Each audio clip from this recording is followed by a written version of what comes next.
South Africa's premier showpiece encounter between Orlando Pirates and Kaizer Chiefs ranks alongside the world's iconic football derbies, which fueled cross-town rivalries from one generation to another. Some of the greatest derbies, such as Celtic vs Rangers in Scotland, Boca Juniors vs River Plate in Argentina, Al Ahly vs Zamalek in Egypt, Liverpool vs Manchester United in England, and Barcelona vs Real Madrid in Spain. The Pirates and Chiefs showdown was first played in Soweto in January 1970.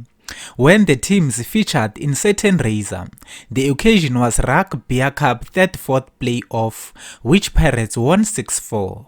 No one would have foreseen that these two teams in the curtain raiser would grow in stature to the extent that over the next decade they would attract fans from far and near. Past players recall that from the mid-70s onwards, hundreds streamed across South Africa's borders from neighboring countries to watch the Soweto Derby. The 1970 Rugby Cup was played between Moroka Swallows and Pinville United Brothers. These were two football giants in Soweto.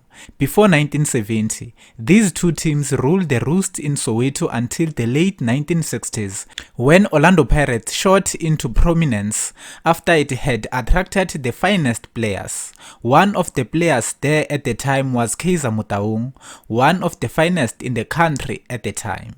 In 1969, Motaung tried to settle a dispute in the club after Pirates punished players for playing in a match without permission.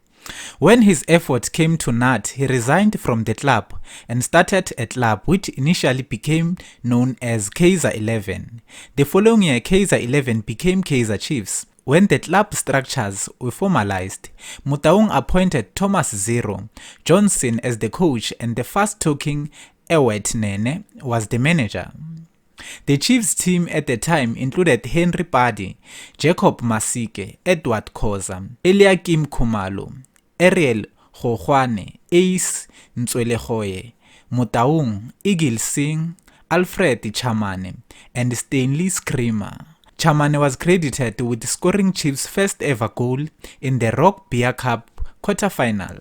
Over time, the Soweto Derby became one of the most fiercely contested football matches on the continent, perhaps not as fierce as the Egyptian Derby, Al Ahly and Zamalek, which on occasions led to so much violence amongst fans in the past that games had to be played behind closed doors. It never happened in South Africa, but there was one instance where the sensation between the two rivals led to the death of Nene. 6 years after Chiefs were founded, Nene went to sign up the young pub sensation Nelson Teenage Dladla, and he was killed. The killer had strong pubs links and wanted to halt the move to Chiefs, which happened anyway. Dladla went on to play 408 games for Chiefs and retired in 1988. On the other side of town, Pirates bounced back after the breakaway with players who did the club proud in years to come. Some of the names included are Bennett, Hadze, and Jomoson, who started in the early 70s before leaving to play in America. He rejoined the club in 1980. Other Pirates players became household names in the country.